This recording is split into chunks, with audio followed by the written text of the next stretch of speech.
First Edition is a ministry of First Community Church, a place of worship for everyone, regardless of religious background.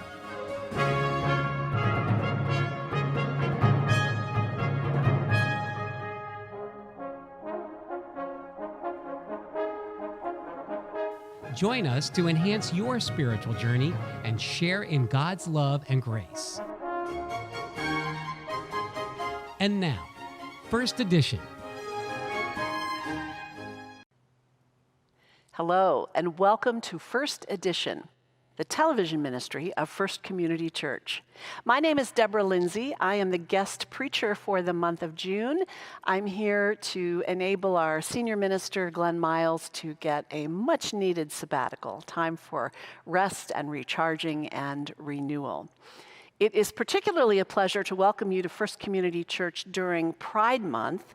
We are a church that welcomes everyone, whatever your gender identity, whatever your race, ethnicity, rich or poor, whatever your politics, whatever. We're glad you're here and we welcome you here. We know that God delights in who you are. Today's service is a very special one. It's a special music service called Morning Song.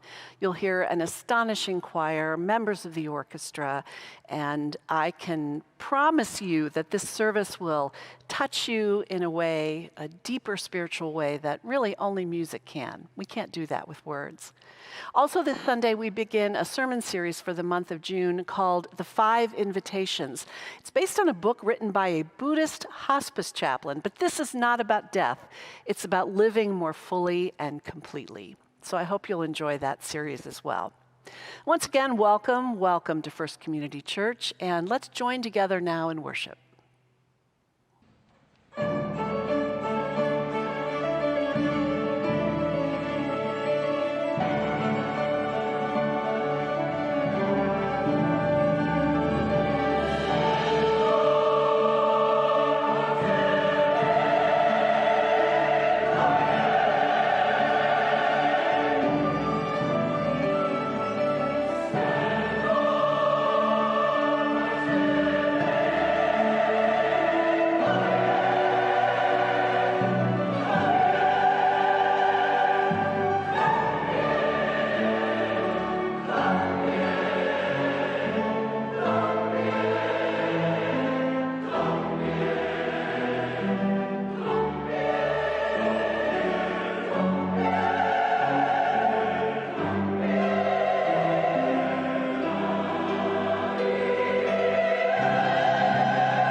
I'm going to begin this morning by telling you a story about Frank Ostaseski.